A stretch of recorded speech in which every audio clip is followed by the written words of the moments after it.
Muito boa tarde, boa noite a todos, bem-vindos. Em primeiro lugar, quero saudar a Sra. Presidente da Câmara, a Sra. Representante da República, a Dra. Susana Colar de Costa, o Sr. Comandante Militar, portanto, caros sócios do Instituto, caros amigos, bem-vindos. Portanto, estamos aqui, ladeado aqui com a doutora Assunção Melo e pelo nosso amigo Pedro Pascoal. Portanto, nosso ilustre conferencista, a quem vivamente agradeço a oportunidade de ficarmos a saber mais qualquer coisa sobre, e particularmente sobre a sua estadia aqui na Terceira. E penso que para mim pessoalmente foi uma surpresa interessante e estou bastante curioso para saber o que é que se terá passado, não é? Agradeço ainda a possibilidade da publicação do trabalho aqui do Dr. Pedro Pascoal no Boletim do Instituto Histórico. Para nós é uma grande honra ter essa possibilidade de publicação. Portanto, já a seguir aqui a doutora Assunção vai fazer a apresentação do autor. Portanto, muito bem. Até já.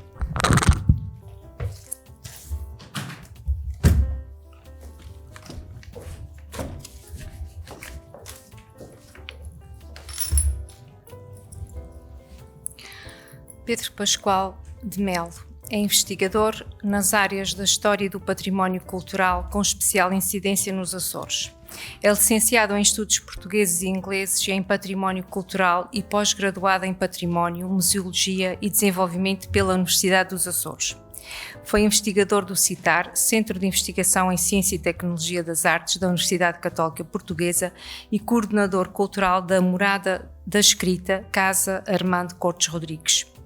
É técnico superior especialista na área do património cultural no gabinete do Presidente do Governo Regional dos Açores, onde desenvolve trabalho de estudo, inventário, investigação e valorização das coleções da Presidência do Governo. Membro da direção do Instituto Cultural de Ponta Delgada e sócio correspondente do Instituto Histórico da Ilha Terceira, é autor de diversos estudos e artigos e catálogos dedicados à história, ao património cultural e às artes decorativas, tendo igualmente participado na organização e curadoria de exposições. Tem a palavra o Dr. Pedro Pascoal.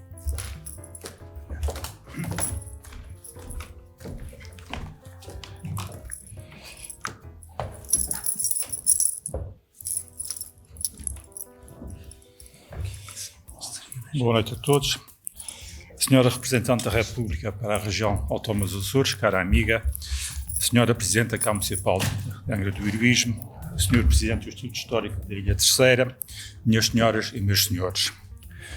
Permitam-me que comece por saudar esta iniciativa promovida pelo Instituto Histórico da Ilha Terceira e acolhida pela Câmara Municipal de Angra do Heroísmo, que nos reúne para assinalar uma data de particular significado para a história desta cidade. Faz precisamente 150 anos que, na manhã de 5 de agosto de 1876, Guerra Junqueiro, então jovem magistrado e já promissor escritor, desembarcou em Angra do Heroísmo para assumir as funções de secretário-geral do Governo Civil do Distrito.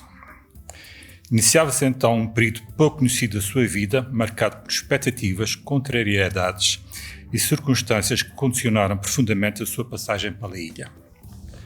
Embora de curta duração, este episódio representa um capítulo singular da biografia de uma das maiores figuras da literatura portuguesa e merece ser recordado na história cultural açoriana.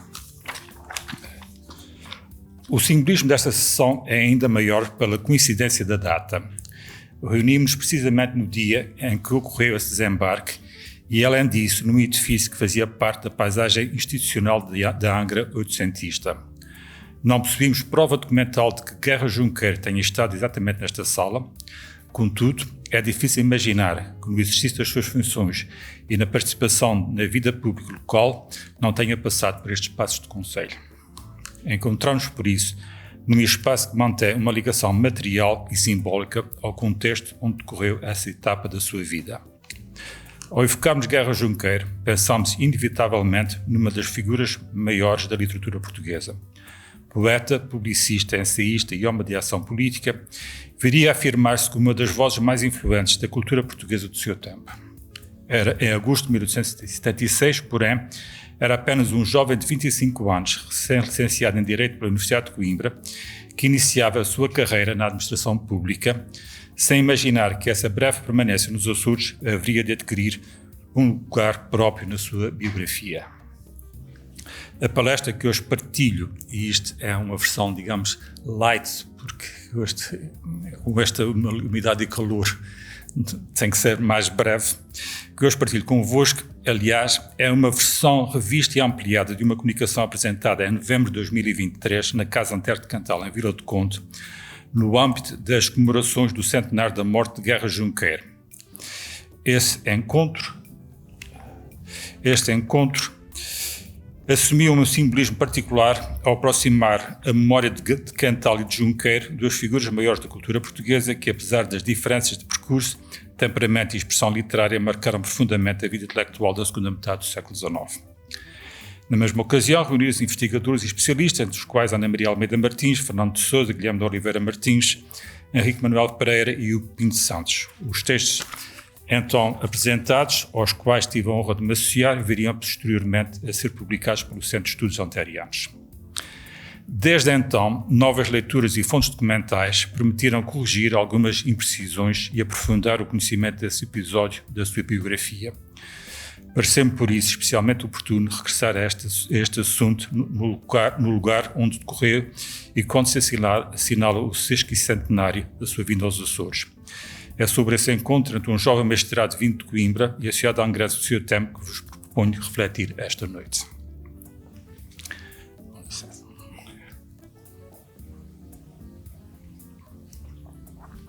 Para compreendermos o significado da sua chegada à terceira, é necessário começar por conhecer o homem que desembarcou em Angra naquela manhã do verão de 1876. Abílio Manuel Guerra Junqueiro, de seu nome completo, nascera em Freixo de Espada à Cinta, em 1850. Tinha concluído o curso de Direito apenas 3 anos antes e começava já a destacar-se entre os jovens escritores portugueses da sua geração. A publicação de A Morte de Dom João, em 1874, dera-lhe notoriedade, enquanto a colaboração regular na imprensa fazia circular o seu nome pelos meios culturais e políticos do país. Quando foi nomeado secretário-geral do Governo Civil de Angra do Heroísmo, em abril de 1876, Guerra Junqueiro estava ainda longe de alcançar a projeção que mais tarde o transformaria numa das figuras maiores das letras portuguesas. O seu nome, contudo, já circulava com suficiente destaque nos meios literários e políticos para suscitar expectativa. A chegada do jovem poeta ao distrito, então governado pelo segundo barão do Ramalho, António da Fonseca Carvão Paim da Câmara, não passou por isso despercebida. Não se tratava, além disso, de uma função secundária. Enquanto principal colaborador do Governo Civil, o secretário-geral assegurava a gestão corrente da administração distrital e podia substituir o governador nos seus impedimentos, ocupando uma posição de considerável relevo na hierarquia administrativa do Estado Liberal. Se a nomeação revelava a inegável confiança política depositada no jovem escritor, a cronologia da sua efetiva deslocação ao arquipélago suscita algumas interrogações. Embora o decreto tenha sido publicado em abril de 1876, Guerra Junqueiro só chegaria aos Açores quase 4 meses depois. Não conhecemos a razão exata desse atraso, mas não deixa de ser legítimo imaginar aquele jovem, habituado aos ambientes universitários de Coimbra e às tertúlias lisboetas, a olhar com alguma hesitação para a perspectiva de atravessar o Atlântico e instalar-se num distrito insular distante dos grandes centros culturais do país. Naturalmente, trata-se apenas de uma hipótese, mas a demora acaba por antecipar uma relação algo ambígua com o cargo que viria a exercer. Existe aqui uma curiosidade. Entre os responsáveis administrativos pelo processo que conduzia à sua nomeação encontrava-se Luís António Nogueira, angrense por nascimento, então diretor-geral da Administração Política e Civil, cuja assinatura está no decreto. O nome talvez diga pouco à maioria de nós, mas a história reservou-lhe outro lugar. Viria a ser o avô materno de Fernando Pessoa. De forma indireta, os percursos de 2 dos maiores poetas portugueses acabam por cruzar-se nesta história açoriana. A imprensa local acompanhou a sua chegada com um interesse pouco habitual. Um jornal angrense apresentou como um escritor distinto. enquanto outro periódico o classificava entre os mais talentosos poetas da geração moderna. Antes mesmo de desembarcar na Terceira, Guerra Junqueira era já guardado como uma figura de prestígio, circunstância pouco comum para um secretário-geral destinado a um distrito insular. O entusiasmo foi particularmente visível em alguns setores liberais, que viam na sua vinda mais que de uma simples nomeação administrativa. Aos seus olhos, chegava à ilha um aliado político e intelectual. Um jornal local saudava nestes termos: bem-vindo seja a estas terras liberais o robusto talento de Guerra Junqueira. Bem-vindo ao deputado liberal. As palavras são reveladoras das expectativas que a sua presença suscitava. Por uma parte da opinião liberal açoriana, Guerra Junqueira não representava apenas um novo responsável administrativo. Significava também a chegada de uma jovem figura das letras e de alguém cuja identidade política era já amplamente reconhecida. Mas a história desta passagem não fala apenas de Guerra Junqueira, fala também de Angra do Heroísmo e da forma como a cidade se via a si própria na segunda metade do século XIX. A Angra que encontrou em 1876 era uma cidade profundamente consciente do seu passado. Continuava viva a memória da época em que o seu porto constituía uma das grandes escalas do Atlântico português. Não por acaso, Gaspar Frutuoso descrevera a Terceira como a universal escala do mar, oceano. Expressão que ainda hoje conserva enorme força evocativa.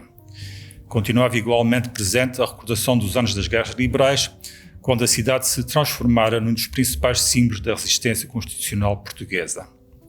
Mas em 1876, Angra já não era o centro político que fora.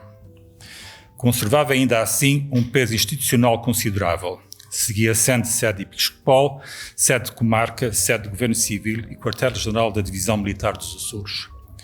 Apesar da perda de alguma centralidade política e económica, permanecia uma das principais referências do arquipélago. Era também uma cidade viva. Por vezes, tende-se a imaginar os Açores da segunda metade do século XIX como um espaço periférico culturalmente adormecido. A documentação da época sugere, porém, uma realidade bastante mais dinâmica. Em Angra do Heroísmo, por exemplo, o Teatro Angrense constituía disso um bom exemplo. Recebia regularmente companhias vindas da metrópole e ocupava um local central na sociabilidade urbana. Bailes, concertos, saraus, récitas amadoras e encontros promovidos por particulares e associações completavam um panorama cultural particularmente ativo, contribuindo para uma vida intelectual notavelmente rica para uma cidade da dimensão de Angra. Foi neste ambiente que Guerra Junqueira iniciou a sua permanência na ilha.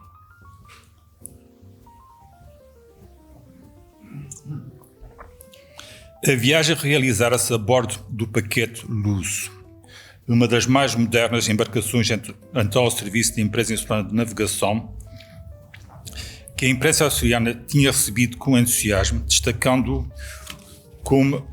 os seus camarotes, o salão de jantar e o conforto que oferecia aos passageiros.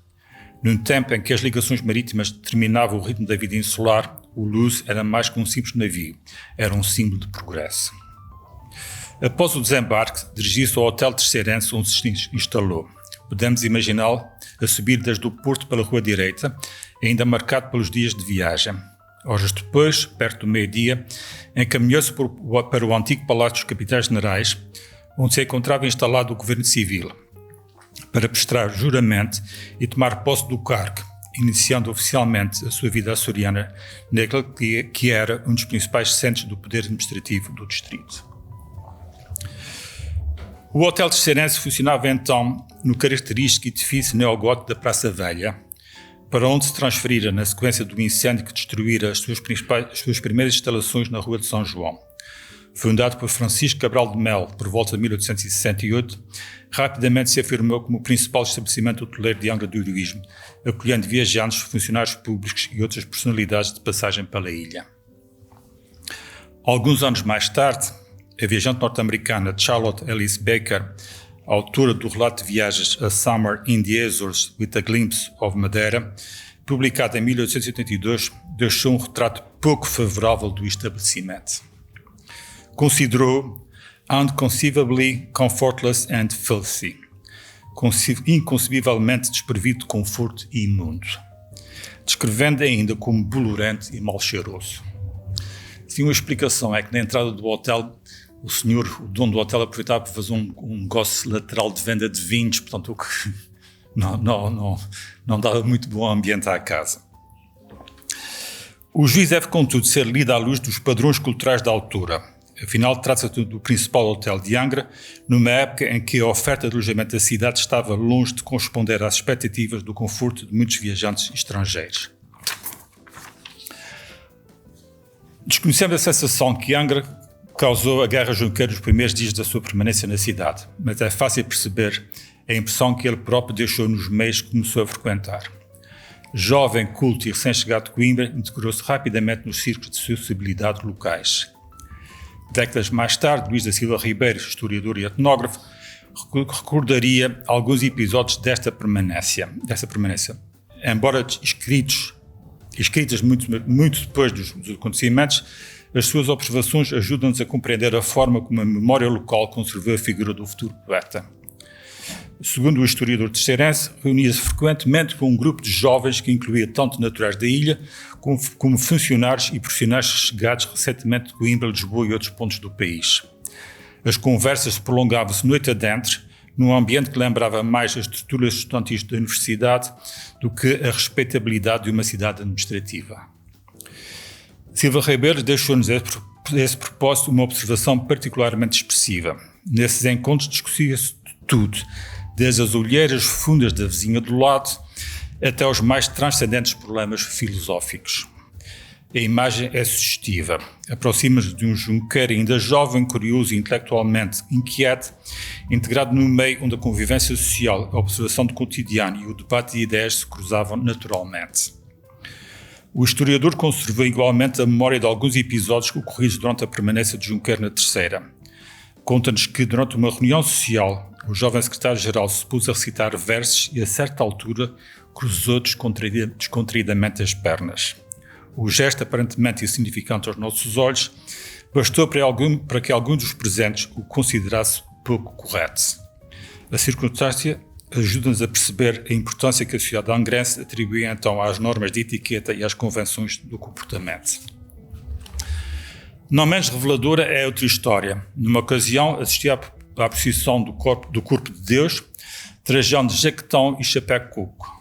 O simples pormenor da indumentária foi o suficiente para que certos observadores o classificassem de imediato como ateu. A reação poderá hoje parecer excessiva, mas ilustra bem a atenção que a comunidade dedicava aos sinais exteriores de respeitabilidade e às manifestações públicas de religiosidade. Mais que simples curiosidades, estes episódios ajudam-nos a compreender a imagem que a memória terceirense conserva de Junqueiro, a de um jovem culto expansivo, por vezes pouco conformado com determinados formalismos sociais. A sua presença na ilha, porém, não se escutava na esfera da sociabilidade, tinha também uma evidente dimensão política. Um dos primeiros atos públicos em que participou foi precisamente a inauguração do retrato de Frei Jesus Maria, bispo de Angra, durante grande parte do século XIX, e figura frequentemente associada pelos liberais mais radicais ao ultramontanismo português. A obra foi executada por Giorgio Marini, pintor italiano, que então se encontrava nos Açores e que viria mais tarde a fixar-se na metrópole, onde desenvolveu uma apreciável carreira como retratista. A circunstância não deixa de ser sugestiva. O mesmo jovem que alguns jornais apresentavam como uma promessa do liberalismo encontrava-se agora a participar oficialmente numa homenagem a uma personalidade frequentemente identificada com um universo ideológico muito diferente do seu. Vista à distância, a coincidência não deixa também de ser expressiva. O mesmo homem que viria mais tarde ocupar um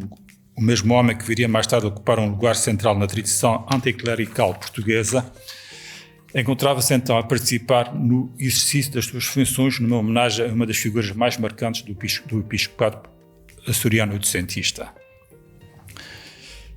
Tudo parecia indicar uma permanência longa e promissória em Angra. A integração nos meios sociais da cidade, o acolhimento favorável de parte da imprensa e as expectativas depositadas na sua atuação apontavam nesse sentido.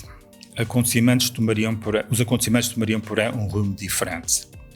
Menos de um ano após a chegada, em março de 1877, partiu para Lisboa, ao abrigo de uma licença por motivos de saúde. o que então se afigurava como uma ausência passageira, acabaria por se prolongar muito para além do esperado, alterando o curso da sua permanência na ilha. É neste momento que a história toma um rumo inesperado. É que até aqui acompanhamos a presença de Guerra Junqueira em Angra, a chegada, a integração social, as expectativas que rodearam a sua nomeação e os primeiros meses da sua atividade na ilha. A partir daqui, paradoxalmente, a sua história açoriana passa a ser, em larga medida, a história de uma ausência. Quando deixou Angra em março de 1877, ao abrigo de uma licença por motivo de saúde, a imprensa registrou a partida sem qualquer dramatismo, dizendo: seguiu ontem, no vapor, o estatístico Dr. Abílio Guerra Junqueira, digno secretário deste distrito. Sua Excelência vai gozar a licença que ultimamente lhe foi concedida. Ninguém poderia imaginar que essa licença se prolongaria por mais de 2 anos e que a sua ausência acabaria por se tornar um dos episódios mais significativos de toda a sua passagem pelos Açores. A situação suscita naturalmente uma questão. Teria a doença servido apenas de pretexto para permanecer em Lisboa? Importa responder com cautela.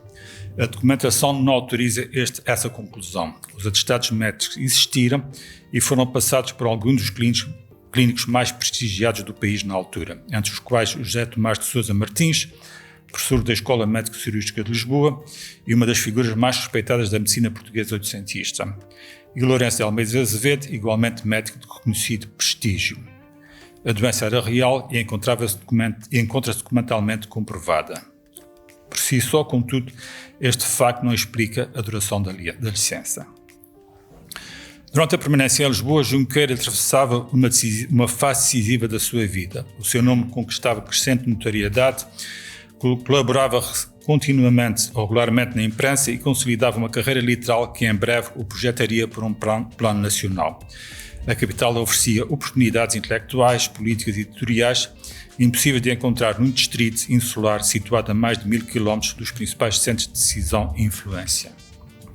Convém recordar que o Portugal oitocentista era um país fortemente centralizado. A vida política, cultural e jornalística concentrava-se especialmente na capital.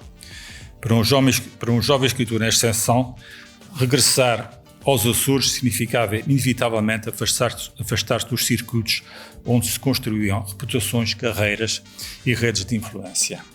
No entanto, apesar da sua ausência física, o seu nome continuava presente na imprensa açoriana. Em outubro de 1877, o angrense anunciava com entusiasmo a recepção de um dos seus poemas. Recebemos o nosso prezado amigo e digno secretário-geral desse distrito, o Sr. Abílio Guerra Junqueira, a sua mimosa e admirável poesia, A Fome de Ceará. É digna de ler-se, como tudo quanto escreve o inspirado poeta. Existe aqui uma situação quase paradoxal. À medida que os meses passavam, Guerra Junqueira tornava-se mais conhecido como poeta do que como secretário-geral. De certa forma, a sua reputação literária crescia enquanto a sua presença administrativa desaparecia. Os açorianos encontravam com mais facilidade notícias sobre os seus poemas do que sobre o exercício do cargo para o que tinha sido nomeado. Pouco a pouco, a distância entre as expectativas geradas pela sua chegada e a realidade da sua permanência tornava-se cada vez mais evidente.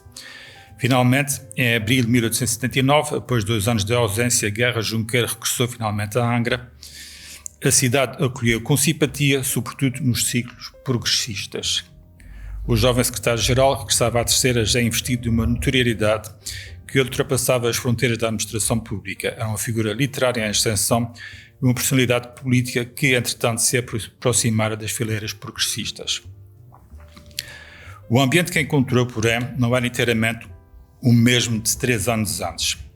Muitos dos que o haviam recebido calorosamente em 1876 pertenciam aos meios regeneradores, que agora acompanhava com alguma reserva a evolução das suas posições políticas. A sua aproximação aos progressistas não passara despercebida e começava a refletir-se nas relações que mantinha com os diferentes setores da vida pública angrense.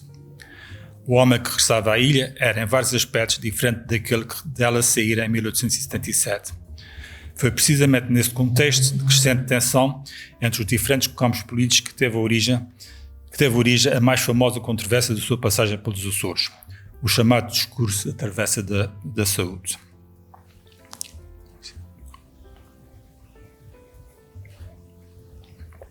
A 10 de junho de 1879, os progressistas de Angra promoveram uma reunião festiva para assinalar a chegada do partido ao poder e a recente nomeação de Jacques de Ornelas Bruspin da Câmara, segundo Conde da Praia da Vitória, para governador civil do distrito. O encontro foi aqui ao lado, na desaparecida Travessa da Saúde, num granel, como se dizia na altura ali existente. O encontro realizou-se num antigo granel situado na Travessa da Saúde, nas proximidades da Praça Velha e do Hotel Terceirense, onde, como vimos, Guerra Junqueiro se hospedara alguns anos antes e onde talvez tivesse voltado a instalar-se no seu regresso à ilha.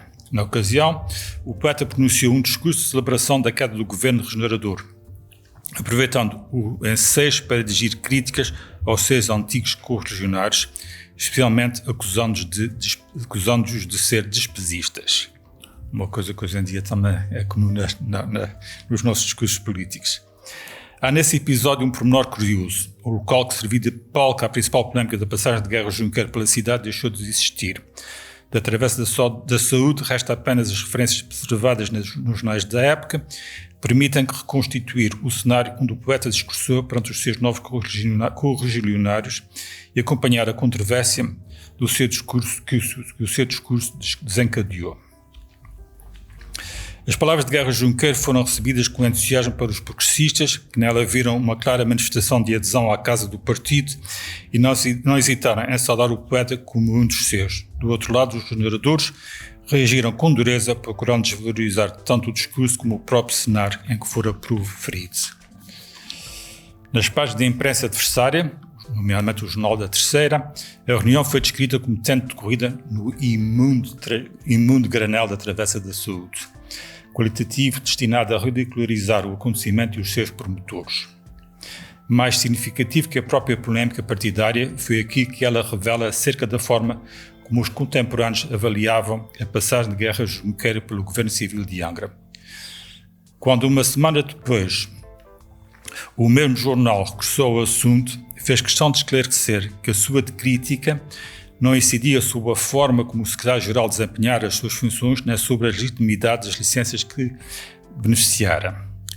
O que configurava a sua crítica era a falta de reconhecimento para com o governo que, recordava o jornal, lhe concedera sucessivos períodos de ausência do cargo. Independentemente da justiça ou da injustiça da acusação, a passagem é extremamente reveladora. Os adversários de Guerra Junqueiro não punham seriamente em causa a sua competência administrativa nem a legalidade da sua situação funcional. O que exploravam era, sobretudo, a sua prolongada ausência da Terceira, o fato de ter permanecido durante largos períodos em Lisboa, continuando a receber o vencimento de secretário-geral ao abrigo de licenças regularmente concedidas. Fornecia um argumento eficaz para questionar a sua credibilidade pública e a autoridade moral com que agora intervinha no debate público ou político. A resposta não tardou. Os progressistas defenderam a legalidade das licenças e o próprio Guerra Junqueiro publicou uma declaração em que reafirmava a sua filiação progressista, justificava os afastamentos por motivos de saúde e desafiava os adversários a apontar um único ato da sua administração que pudesse ser interpretado como manifestação de parcialidade partidária. Vista à distância, porém, a controvérsia assume um significado que ultrapassa o confronto jornalístico do momento. Já em 1879, a passagem de Guerra Junqueiro pela administração angrense parecia ser recordada menos pelo exercício concreto das suas funções do que pelos longos períodos em que permanecera afastado da ilha. A ausência começava assim a sobrepor-se à ação administrativa na memória pública da sua experiência açoriana. Apesar disso, o regresso à Terceira permitiu reassumir, ainda que brevemente, as responsabilidades inerentes ao cargo. Em maio de 1879, encontramos Guerra Junqueiro a participar numa das mais importantes cerimónias religiosas então promovidas pela Diocese de Angra, assistindo ao lado do governador civil às celebrações em honra do beato João Batista Machado, natural da ilha e martirizado no Japão, presididas pelo bispo Dom João Maria Pereira do Amaral e Pimentel. A ocasião revestia-se de significado especial para a Diocese. A bênção de uma nova imagem e a proclamação de João Batista como patrono de Angra do heroísmo da Terceira e da Diocese assinalaram um momento culminante da promoção do seu culto, apenas 12 anos após a sua beatificação, transformando-o numa das principais referências religiosas da identidade católica terceirense. Poucas semanas depois, a experiência açoriana de Guerra Junqueira aproximava-se do fim. Na manhã de 29 de junho de 1879, embarcou para Lisboa a bordo do Paquete de Luz. Existe aqui um pormenor quase literário. Tinha chegado à Terceira em agosto de 1876 no mesmo navio, agora era também nele que abandonava definitivamente a ilha. O Luz que abrira esta história encarregava-se igualmente de a encerrar. Antes de partir, deixou publicada na imprensa uma breve nota de despedida. O abaixo-assinado, não podendo, por motivos de doença, despedir-se pessoalmente de todos os cavalheiros que o honraram com a sua visita, falo por este meio, protestando a todos o maior reconhecimento e a todos oferecendo no continente o seu limitado préstimo. São muito provavelmente as últimas palavras públicas que nos ficaram da sua relação com o Angra do Heroísmo. A viagem de regresso inclui uma escala em São Miguel e na Madeira. A imprensa micalense registrou a passagem do poeta numa simples nota informativa. Passou por esta ilha para o continente o distinto poeta Guerra Junqueira. O contraste com o entusiasmo que rodeara a sua chegada aos Açores 3 anos antes não deixa de ser significativo. Já em Lisboa, numa carta dirigida ao Conde da Praia, Junqueira descreveu as dificuldades da viagem. Viagem magnífica até à Madeira, da Madeira para Lisboa, detestável. Cheguei fraquíssimo e, tendo uma recaída, estive 4 dias de camas. Vou melhor, muito melhor, mas ainda em dieta rigorosa, caldo e galinha cozida. Noutra missiva insistia no mesmo quadro clínico. Cheguei a Lisboa em estado lastimoso. De então até hoje tenho andado de médico em médico, de botica em botica, de terra em terra, à procura de remédios para as minhas enfermidades. Estas cartas vinham juntar-se aos sucessivos atestados médicos que ao longo dos anos anteriores haviam fundamentado as licenças concedidas ao secretário-geral. No entanto, compõem um quadro de coerência de doença prolongada e persistente. As suas palavras não deixam dúvida de que, pelo menos na sua correspondência, a doença continuava a ocupar um local central. É precisamente por isso que uma notícia publicada poucas semanas mais tarde na imprensa continental causou inevitável surpresa. Depois de anos em que a enfermidade parecia incompatível com a permanência na Terceira e justificar a repetidas ausências, uma publicação lisboeta anunciava que Guerra Junqueira se encontrava já quase restabelecido. A recuperação parecia tão rápida quanto oportuna. Naturalmente, a notícia não invalida a autenticidade da doença, abundantemente documentada pela correspondência e pelos atestados clínicos, mas a coincidência era difícil de ignorar. O mal que resistira durante tanto tempo aos tratamentos, às licenças e às mudanças de clima, parecia suceder justamente quando a transferência o aproximava de Lisboa, dos seus amigos, dos seus meios literários e dos circuitos políticos onde desejava afirmar-se. Não admira por isso que alguns contemporâneos tenham encarado essa quase milagrosa convalescença com um discreto sorriso e um inevitável levantar de sobrancelhas. Mais que uma simples coincidência biográfica, este episódio ajuda-nos a compreender o lugar que a experiência açoriana ocupou na vida de Guerra Junqueira. A doença foi certamente real, mas coexistiu com outras circunstâncias igualmente relevantes, a crescente projeção política e literária, os contatos políticos estabelecidos na capital e a atração exercida pelos principais centros culturais do país. Tudo parecia empurrá-lo para fora da periferia atlântica e aproximá-lo dos espaços onde se decidiam carreiras, reputações e influências.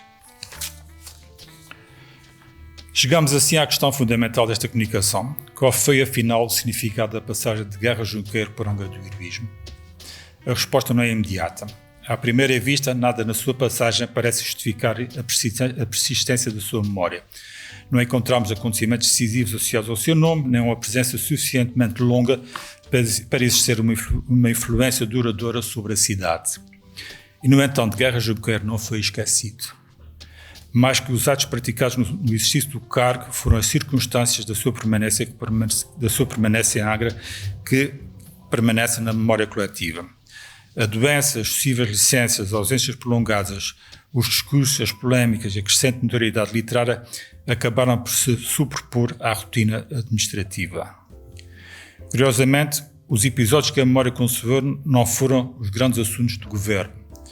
Foram antes as pequenas histórias. O jovem poeta que discutia filosofia até altas horas da noite, o homem que escandalizava alguns presentes por cruzar as pernas durante um serão, aquele que ganhara fama de ateu por surgir numa procissão usando chapéu coco, e o secretário-geral, que estando frequentemente ausente, continuava a ser lembrado pelos versos que publicava no Continente. Talvez a melhor prova disso surja muitos anos depois.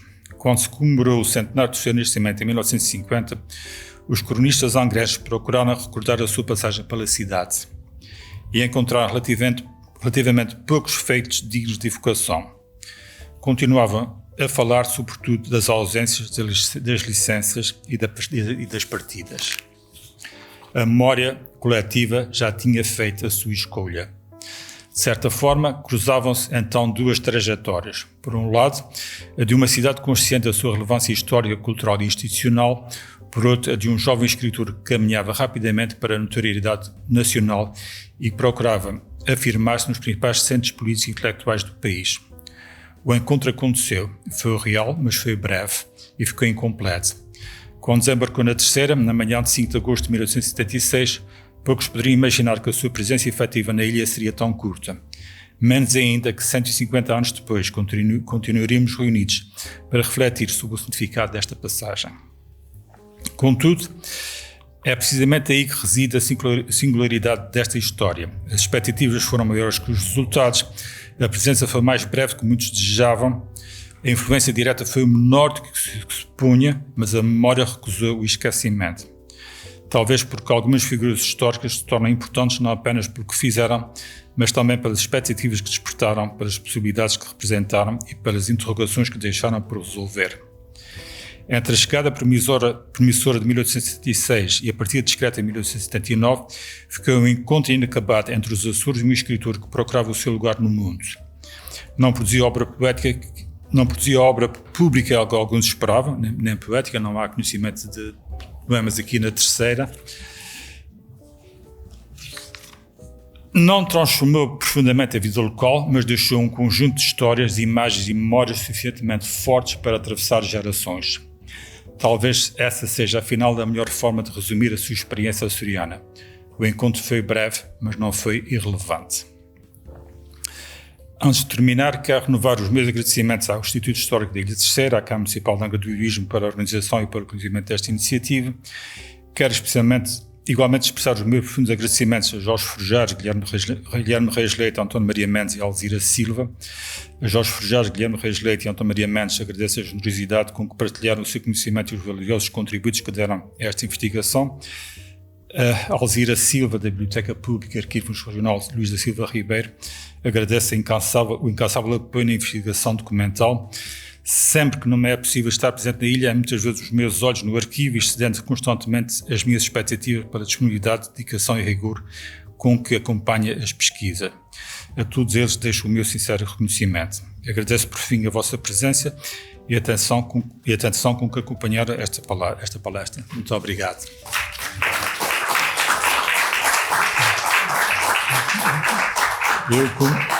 Como vos disse, este é apenas um aperitivo para o artigo que vai sair na revista do Instituto Histórico da Ilha Terceira, mais desenvolvido, com mais profundamente. As imagens são apenas ilustrativas, porque isto não há fotografia em 1876 como Guerra Junto Quer está cá. Estas são mais próximas do final do século, da coleção do Instituto Cultural Ponte Delgado e algumas da minha coleção, mas de qualquer maneira Angra em 1876 e 1890 não terá mudado muito.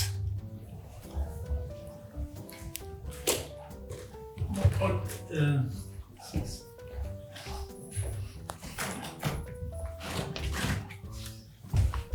primeiro lugar, quero agradecer portanto, esta iniciativa que, como referiu, portanto, nos parece extremamente interessante e que, sobretudo, nos dá uma ideia do ambiente social, sobretudo, que existia em Angra digamos, as controvérsias que rodearam a sua chegada, presença e ausência.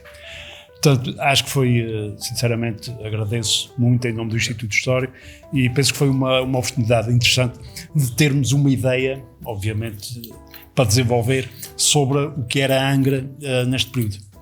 Portanto, caso o Soutor ache bem, as pessoas que queiram colocar questões ou fazer considerações, temos muito gosto. Obrigado. Boa noite. Felicito pela sua comunicação e investigação sobre este. Não está ligado? Mas também estamos aqui todos perto uns dos outros.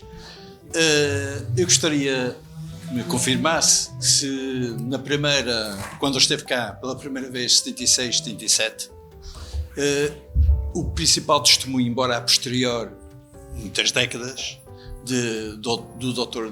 Luís da Silva Ribeiro, se é de facto o que encontrou de maior número de testemunhos sobre essa estada aqui do... É o que está registrado na imprensa, tanto em jornais de São Miguel como aqui da Terceira. Aqui na Terceira, especialmente no Angrense e no jornal do Angrense e o Terceirense, que eram jornais que havia cá na altura. Não há...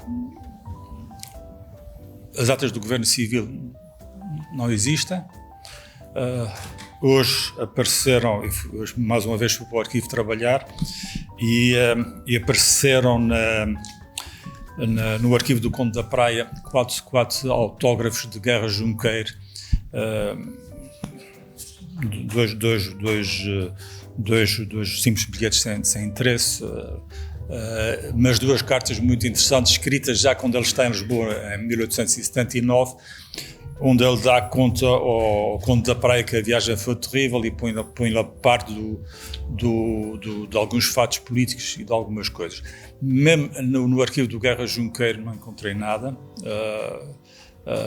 Nas memórias não há nada escrito na obra dele que fale da Terceira, não há nada documentado sobre isto. E se não fosse uma pequena notícia que encontrei num jornal a propósito de um outro assunto que tenho andado aqui a investigar, sobre Angra, que fala da passagem dele por aqui, não se saberia que Guerra Junqueiro alguma vez tinha passado por cá. O próprio Dr. Luís da Silva Ribeiro, o artigo que ele tem, que é um inédito, que está na Biblioteca Pública de Ponta Delgada, no arquivo do Dr. José Bruno Tavares Carreiro, é uma coisa que ele escreve nos anos 20, se bem me lembro. Aquilo que eu digo ele também já diz, mas não há nada que documente passar dele por aqui. 40 anos depois. Não há nada, acho que foi no centenário do nascimento do Guerra, sim, foi no centenário do nascimento do Guerra Junqueiro, ele fez aquele artigo, nunca chegou a ser publicado, mas o que ele diz é que ele ficou aqui no hotel que ele chama Angrense, porque o hotel de Terceirense depois passou-se o hotel Angrense, tinha uma estrutura política lá dentro. Essas pequenas histórias de ir à procissão de chapéu cuco e ser que não tirar o chapéu e sou acusado de ateu, acusar a perna quando recitava a poesia, acharam que ela é mal educada, são pequenas histórias, não há nenhum fato administrativo que ele tenha intervido, não há nada, são coisas de sociabilidade. Os jornais dizem que ele foi assistir ao testamento do retrato do bispo no cabide da Sé, ou que ele foi à inauguração, são pequenos, e depois há aquela polémica entre progressistas e regeneradores. O doutor Luís da Silva Ribeiro recolhia muita informação e talvez o principal, que está sempre vindo. Provavelmente estes testemunhos são fiáveis. Sim. Muita gente que tinha exatamente. Aliás,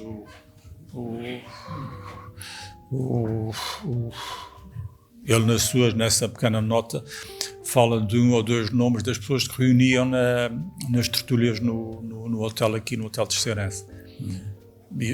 Mas tudo gente fora da Terceira, não há ninguém tudo gente que estava de passagem. Criação literária? Nada. Não há. Eu não sou especialista em literatura, mas pedi a colaboração de uma grande amiga minha, Ana Maria Almeida Martins, que é um grande atarianista, e ela teve a ver os poemas do Guerra Junqueiro produzidos em 76 e 79 e a gente não consegue encontrar nada que seja uma referência ao Mar dos Açores ou à Verde, qualquer coisa que seja dos Açores. Será que em Viena já criou? Isto eu não sei, mas eu sei que no conto está cá e na obra dele não há nada.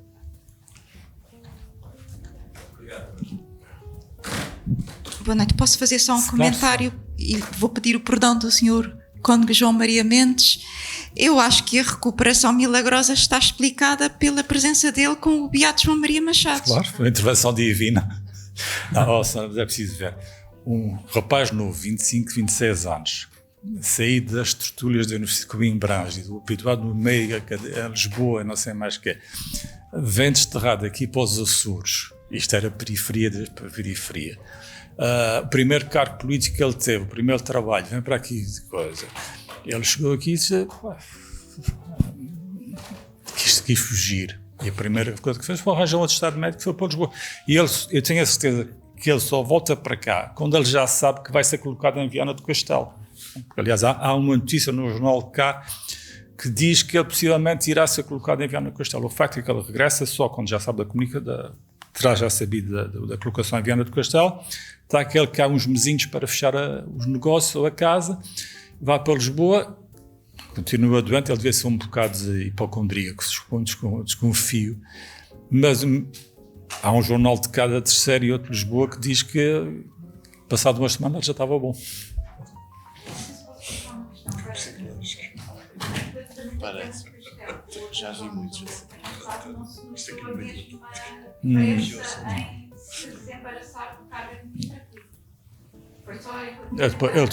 Ele depois acaba, realmente. Não, ele em Viana estava.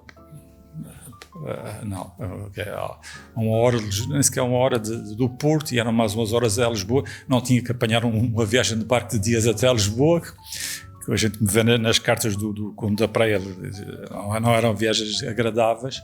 Portanto, era muito mais fácil deslocar-se à capital do reino, que era o centro político e cultural do país, do que aqui dos Açores, que tinha que apanhar um barco. Boa noite, obrigado pela sua palestra, foi muito, muito interessante.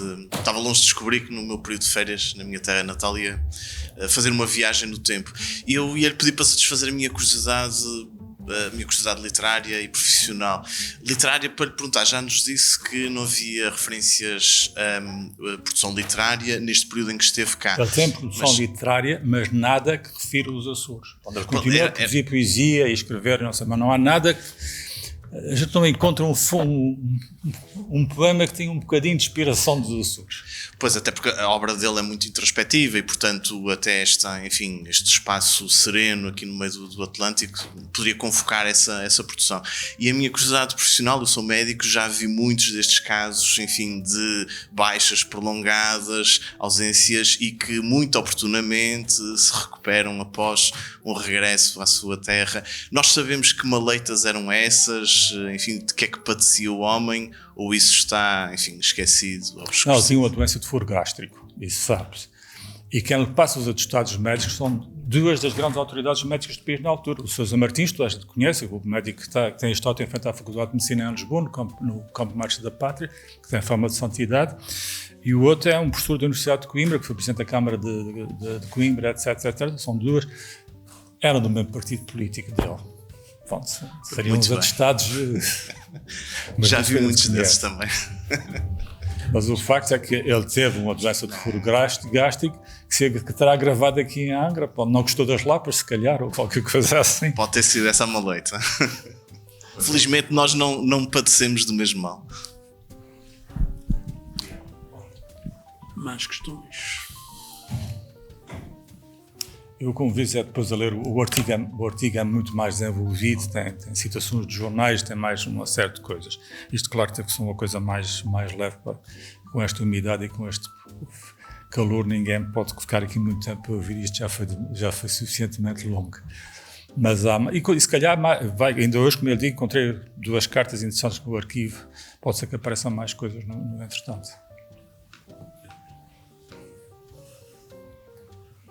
Pronto, muito obrigado.